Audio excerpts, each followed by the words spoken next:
শাকিরার বিয়ে না হয়ে দুইটা বাচ্চা হয়ে গেছে। হ্যাঁ, গতদিন যে ভিডিওটা বানিয়েছিলাম সেখানে তথ্য দিয়েছিলাম যে তার পিকে নামে একটা ছেলের সাথে বিয়ে হয়েছিল এবং দীর্ঘ 12 বছরের সংসারে তাদের দুইটা বাচ্চা ছিল। তো পিকের পরকীয়ার জন্য শাকিরা তাকে ছেড়ে দেয়। হ্যাঁ, সেই ভিডিওর সম্পূর্ণ তথ্যই ঠিক ছিল, শুধু একটা তথ্য ভুল ছিল, সেটা হচ্ছে তার বিয়ে।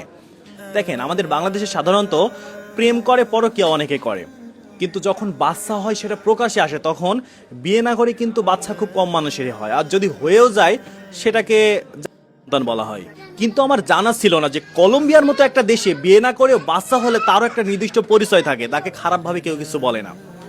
মানে আমি অবাক হয়ে যাই যখন আপনাদের কমেন্টগুলো দেখলাম। প্রথমে আমি কমেন্ট থেকে মনে করতেছিলাম আপনারা হয়তো মজা করে কমেন্ট করছেন, কিন্তু একাধিক কমেন্ট যখন দেখলাম যে না, শাকিরার বিয়ে হয়নি, তাদের দীর্ঘ 12 বছরের সম্পর্ক ছিল এবং দুইটা বাচ্চা ছিল, তখনই অবাক হলাম যে দুইটা বাচ্চা অবৈধভাবে হলো, অথচ এটা ওপেনলি প্রকাশ হয়ে যাচ্ছে। কেউ তাদের খারাপ ভাষায় কথাও বলছে না, কেউ কটু দৃষ্টিতে তাকাচ্ছেও না। এখান থেকে বোঝা যায় যে আমাদের ইসলাম কতটা সুন্দর ধর্ম, কত সুন্দর নিয়ম। যেই দেশে বিয়ে না হওয়ার পরও তাদের সম্পর্ক থাকে, বিয়ে না হওয়ার পরও তাদের বাচ্চা হয়, ওপেনলি বড় হচ্ছে, সেই দেশে পরকীয়া হবে না তো অন্য দেশে হবে নাকি? দেখেন, পিকের তো শাকিরার সাথে বিয়ে হয়নি, একটা সম্পর্ক ছিল, সেই সম্পর্ক জেনে দুইটা ছেলে বাচ্চা হয়েছে।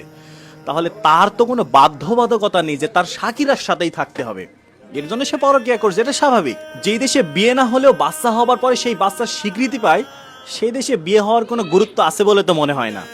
ওই দেশে যে ঘরে ঘরে রুমে রুমে পরকীয়া থাকবে, এটাই স্বাভাবিক, যেটা শাকিরা এবং পিকের মধ্যে ছিল।